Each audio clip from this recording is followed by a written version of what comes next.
Assalamualaikum warahmatullahi wabarakatuh. Salam sejahtera buat kita semua. Semakin mendekati menjelang tanggal 20 Desember, saya selalu kehadiran tamu-tamu undangan yang saya hormati dan saya banggakan.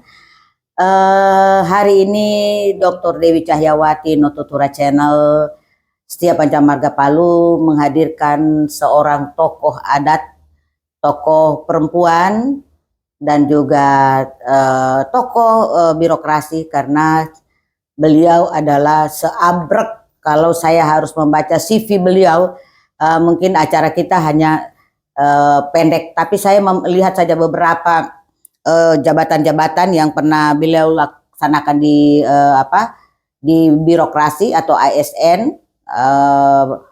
Pernah menjabat Kepala Pemberdayaan Perempuan dan Anak.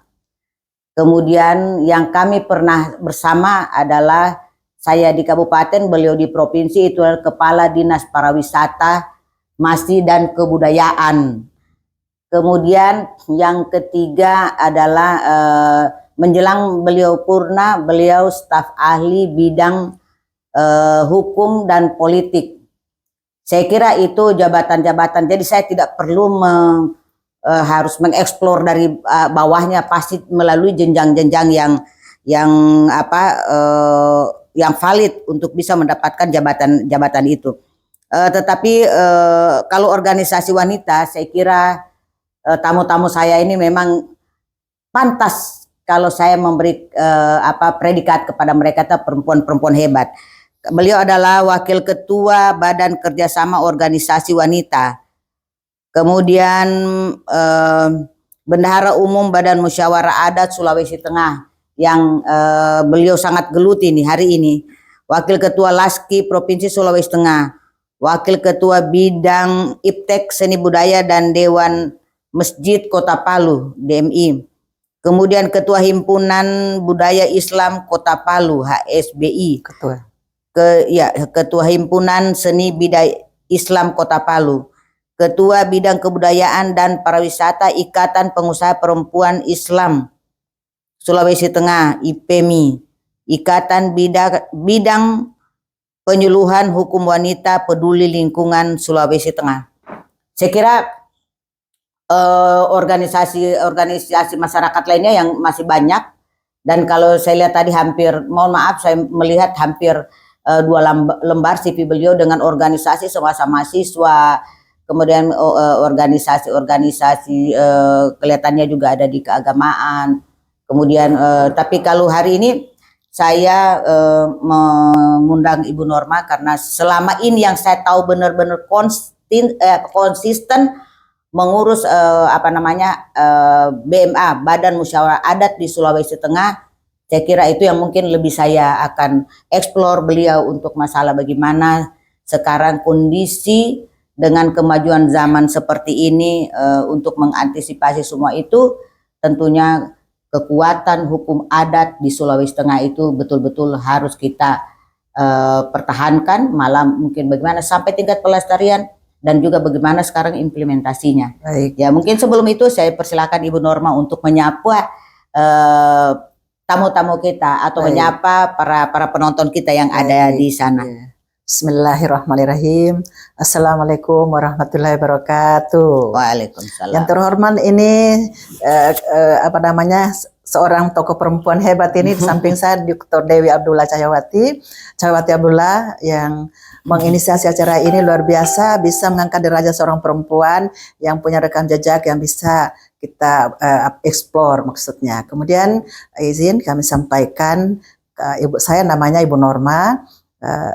Saya menyapa semua warga Indonesia khusus Sulawesi Tengah yang sudah bisa melihat kami di sini dalam menyampaikan aspirasi kami, khususnya kami mengurus Badan Musyawarah Sulawesi Tengah, bagaimana kiprah kami dalam hal melihat pengembangan budaya, perlindungan masyarakat adat, itu yang kami harus lakukan. Saat ini kami sudah melaksanakan beberapa kegiatan dalam hal bagaimana kasus-kasus pelanggaran adat kami sudah tangani.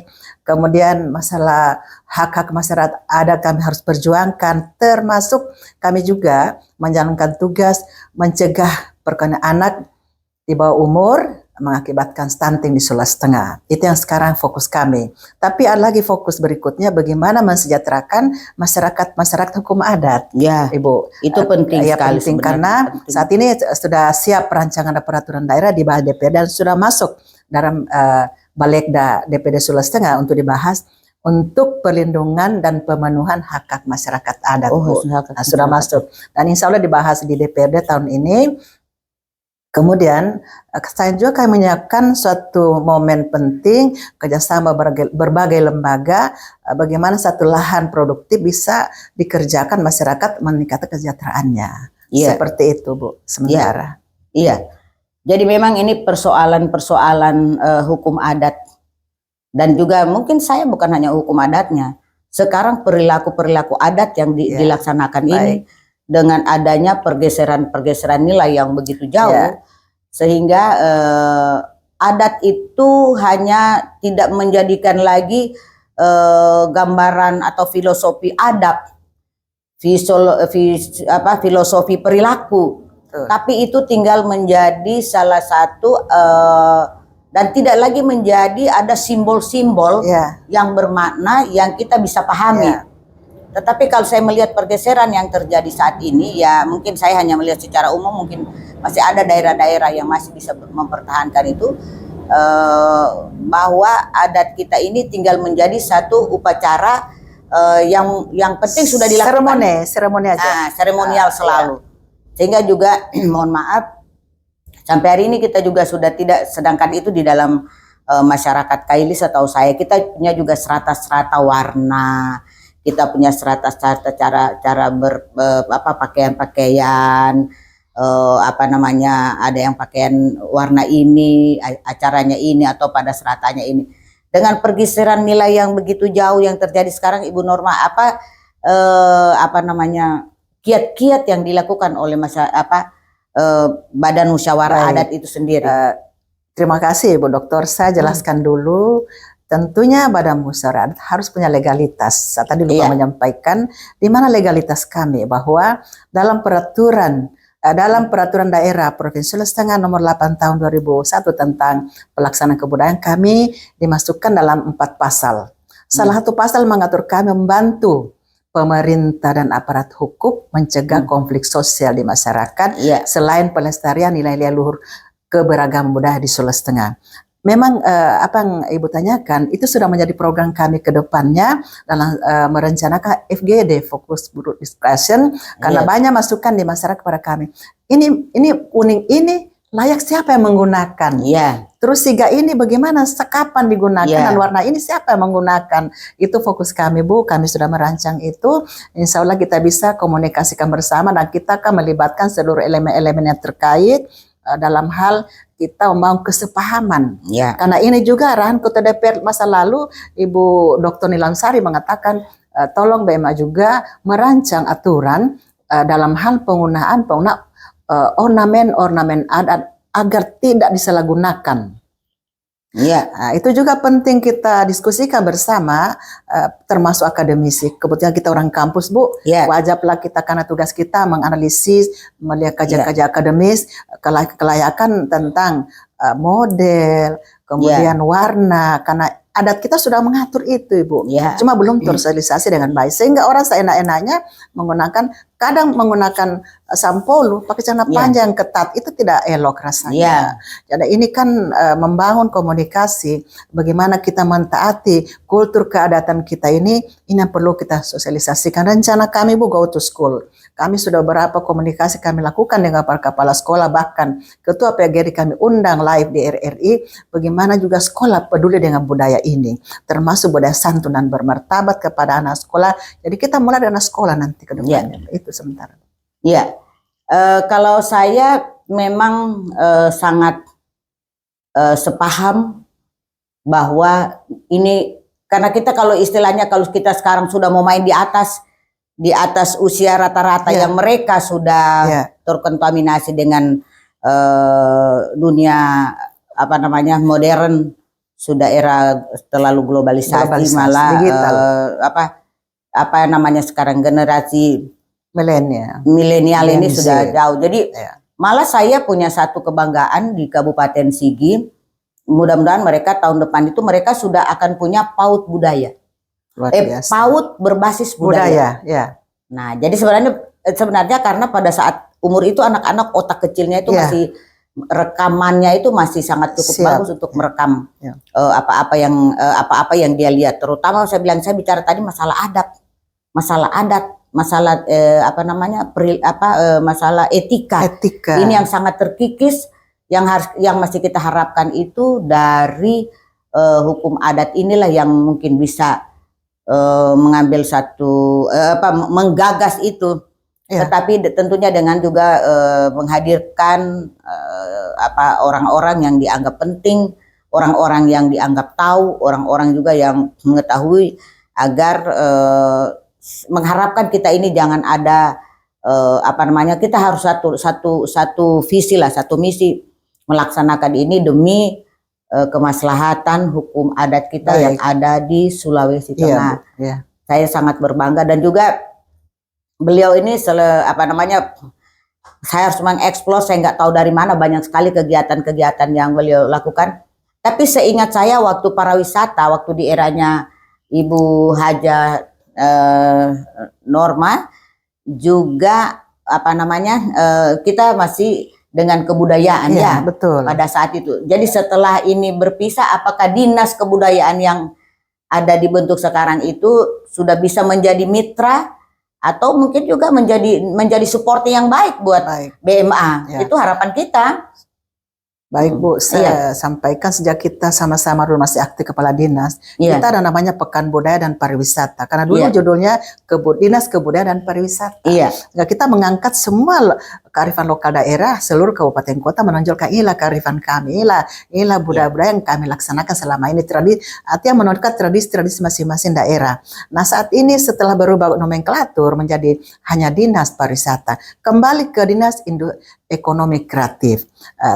Apalagi sekarang Bu, itu dukungan BMA juga sehingga berdirilah Dinas Kebudayaan. Nah ini juga mungkin ke depannya kita mengharapkan dinas-dinas yang terkait ini bisa juga memberikan perhatian kepada kami. Karena selama ini kita berjalan hanya mendapat dukungan-dukungan dari berbagai elemen lintas lembaga adat. Kami laksanakan misalnya di Sigi itu yang menjadi ikon kami ke depannya, kami sudah melakukan MOU dengan kejaksaan, dengan beberapa lembaga Kemenkumham, kami sudah melakukan komunikasi kerjasama bagaimana keadaan ini kita bisa tegakkan kembali dan kita hidupkan kembali adat istiadat kepada anak-anak. Jadi kita turun itu nanti Bu, bagaimana mengeksplor anak-anak. Saya setuju tadi Bu, Ibu anak-anak PAUD dulu. Ternyata kami baru tingkat SD Bu, ternyata harus PAUD. Tapi ini juga inspirasi buat kami. Kita dari karena anak PAUD cepat menyerap apa yang kita sampaikan. Jadi kita rubah, tidak ada masalah, semua kita lakukan agar tertanam di dalam anak-anak itu bagaimana adat istiadat, Ledo tidak melanggar adat. Tidak. Kita juga bisa sambil berbahasa Kaili juga. Maksudnya bagaimana anak-anak kita bisa beretika dengan zaman Gen Z saat ini, menuju Indonesia emas. Saatnya lah kita memberdayakan anak-anak ini bisa mentaati adat istiadat kita, tradisi-tradisi yang berlaku di masing-masing daerah kita. Karena BMA sifatnya membina dan memanfaatkan bagaimana kearifan lokal daerah masing-masing yang kita harus sampaikan. Contohnya kami Bu, sudah banyak kasus kami tangani. Di Sigi ini ada perkelahian antar desa, itu diselesaikan secara lembaga adat melalui sanksi adat. Bahkan BMA sudah dibahas di salah satu perguruan tinggi Indonesia tentang pelaksanaan peradilan adat. Itu kami lakukan karena mendapat riwayat kepada kami bahwa baru satu daerah berani melakukan sanksi adat kepada orang-orang melakukan pelanggaran adat. Apapun bentuknya, kami sudah berkali-kali melakukan, cuma tidak semua diekspos karena tidak semua kita harus ekspor, menjaga privasi seseorang itu yang harus kita lindungi juga haknya Bu. Karena banyak pelanggaran adat yang sudah kita berikan sanksi adat. Sementara demikian Bu. Jadi kalau Ibu Haja Norma, Siti Norma ini kan beliau ada pada organisasi tapi juga sekaligus sebagai pelaku. Saya pelaku. Sebagai pelaku yang ini yang luar biasa. Biasanya orang ada di organisasinya saja, pelakunya itu ya mungkin saya katakan orang yang lain, tapi Ya saya lihat kita kalau ada di Sulawesi Tengah semua yang ada di organisasi adat itu semua juga bagus langsung terjun ke apa namanya menjadi pelaku. Tetapi saya kira kita tadi masih berbicara tentang hal yang visioner yang harus kita lakukan ke depan. Betul, ya. Tetapi untuk kiat saat sekarang dalam rangka pelestarian budaya kita yang kita sampaikan tadi itu, dan juga sebagai pelaku yang ada di lapangan, apa sebenarnya kendala yang sangat berat yang kita hadapi untuk melestarikan budaya kita, yang saya harus sampaikan bahwa budaya adat dan budaya Kaili itu mulai lahir sampai wafat itu ada upacara adat daur hidupnya. Nah, jadi ini mungkin bagaimana dengan kondisional yang ada sekarang? Betul.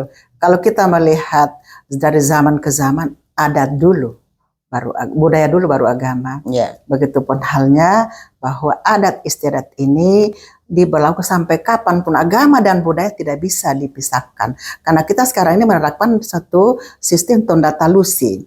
Tanda talusi ini, ketika kita melaksanakan suatu kegiatan apapun bentuknya, apakah itu sidang adat atau apa, selalu ada pemerintah, ada agama. Karena Mariamu tetap ada itu, bahasa itu, agama, pemerintah, budaya, selalu bersinergi tiga ini. Maka dalam hal saat ini kita melaksanakan budaya, banyak tantangan kami hadapi di lapangan, Bu. Contoh, kami kemarin melaksanakan suatu prosesi noraah, maksudnya apa ya kalau bahasa Indonesia bukan noraah ini?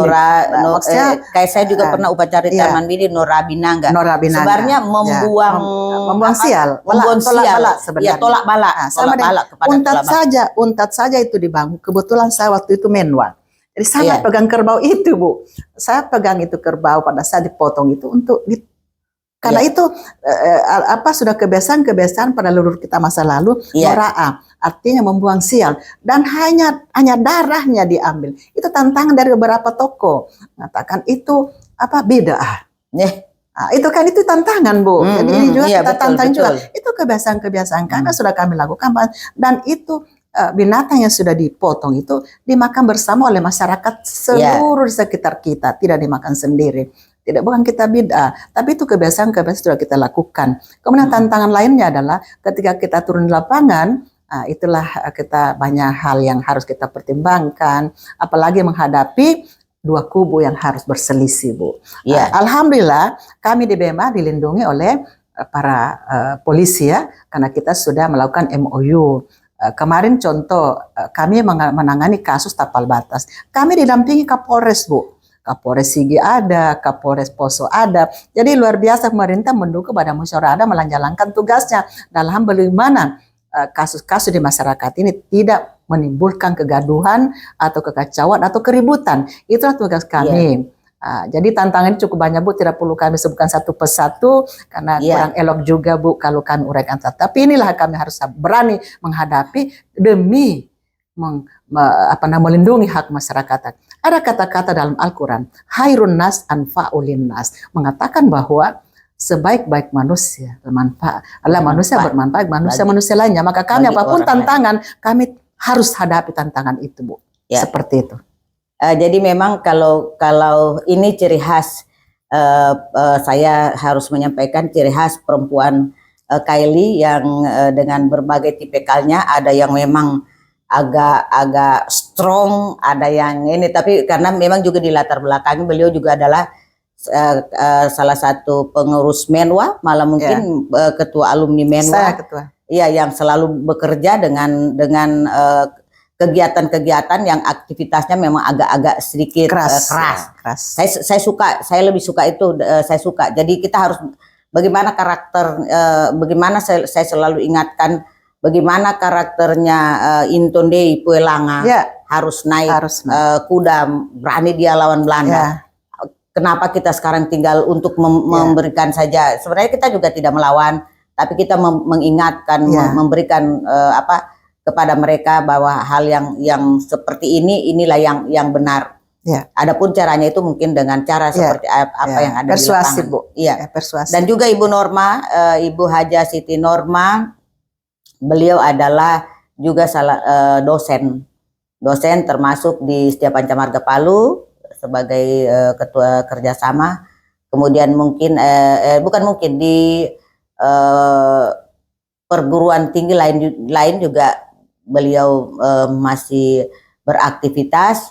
Kemudian tapi satu hal Bu, Ya, sekarang dengan Ibu berpakaian daerah seperti ini, Ya. berpakaian seperti ini siap. sangatlah cantik, kalau kata orang itu sangatlah kata orang kita orang Kaili itu nagaya. Iya, Sekarang bagaimana kiat Ibu, nggak usah kita sampai terlalu ini untuk membiasakan kita perempuan Kaili, ya, karena Ibu kalau saya tidak salah kalau tidak pernah mendapat predikat perempuan Kaili yang selalu konsen iya, konsen dengan kostum, dengan kostum itu. cara berbusana. Iya. Ya. Jadi bagaimana kira-kira kita sekarang, apalagi kita yang duduk acara kita ini perempuan hebat Baik. dari Lembah Kaili. Ya, Bu. Bagaimana kita ini Bu, Ibu harus termasuk ke saya lah. Siap, Saya Bu. juga harus juga. Ya, terima kasih Bu.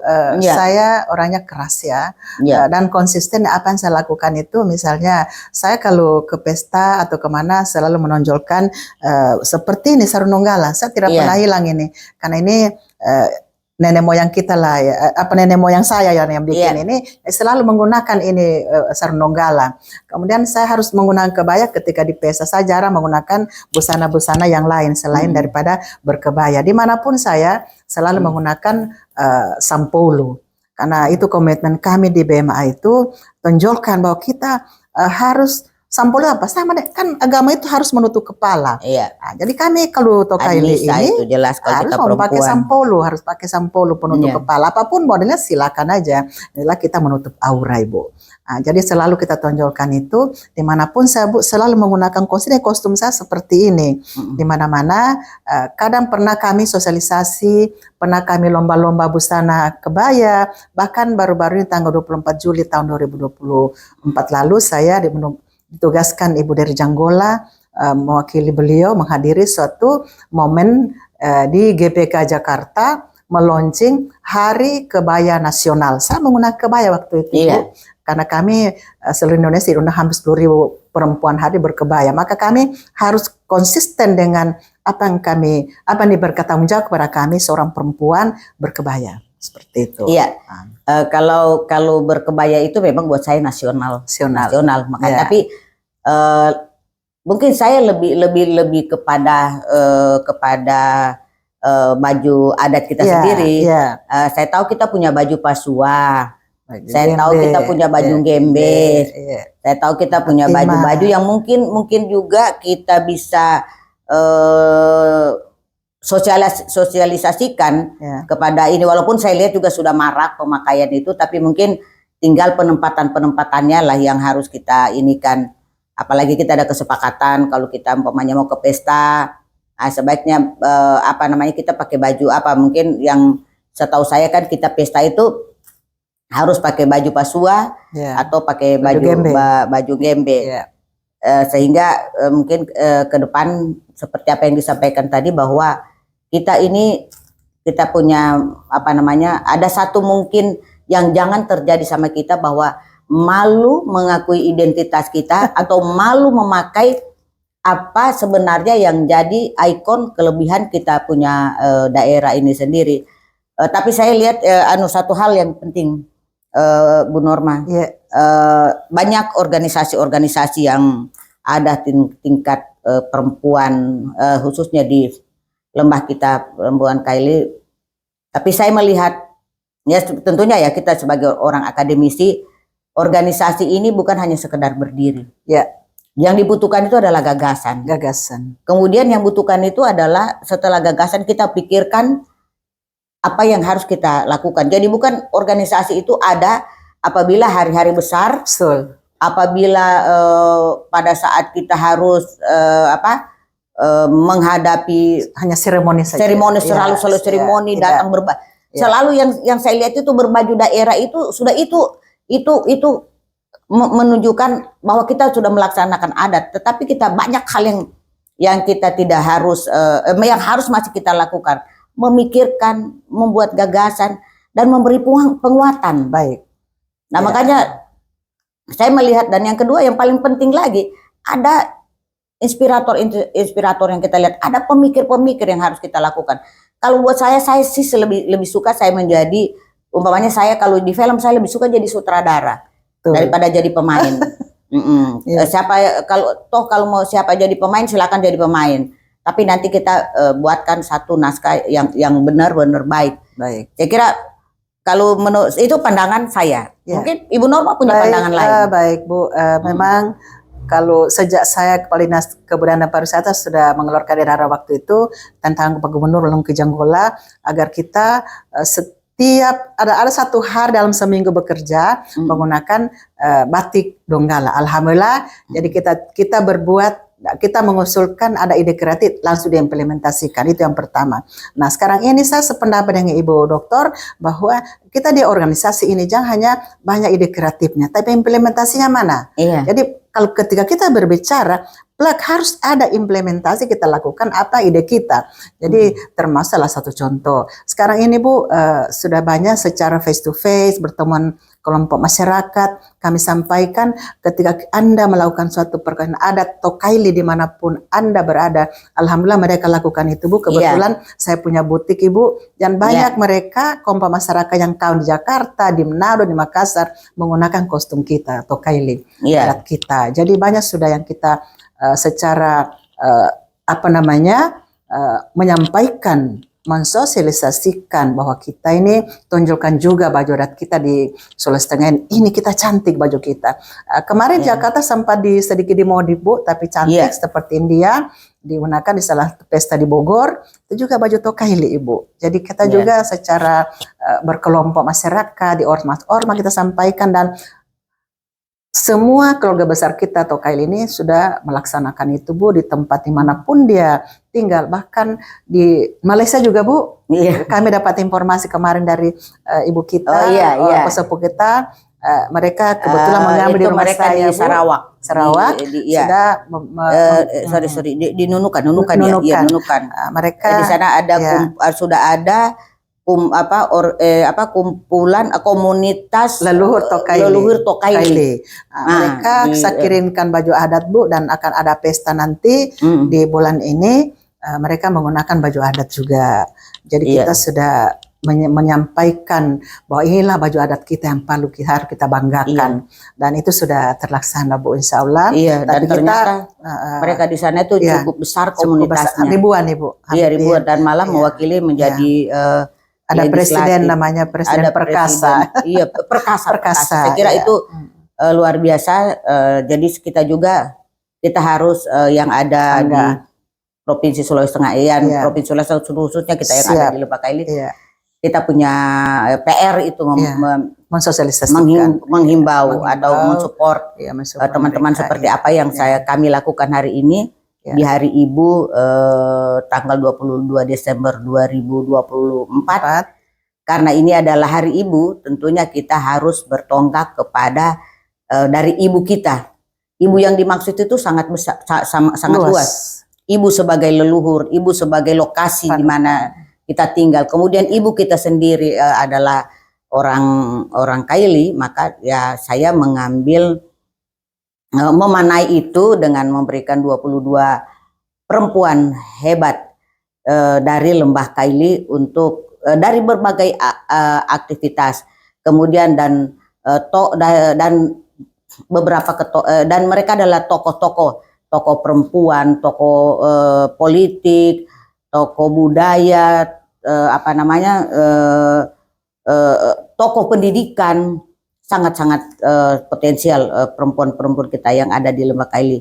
Dan hari ini menutup acara kita, saya persilakan Ibu Haja Siti Norma untuk statement closing statementnya buat kita hari ini. Baik, terima kasih Bu Doktor sudah menghadirkan kami di sini, suatu penghargaan, penghormatan buat saya sebagai perempuan bisa menginisiasi perempuan-perempuan lainnya agar mencintai budaya kita.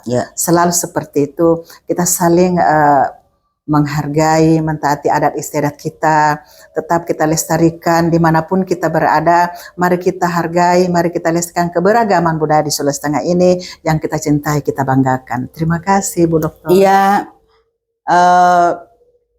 terima kasih banyak sekali lagi Ibu Norma, tokoh seorang perempuan hebat, tokoh budaya, dan juga tadi saya sudah ini lagi tokoh juga berpolitik, tokoh politik, yang pasti beliau adalah tokoh masyarakat dari Mombine Tokaili yang ada di Lembah Kaili.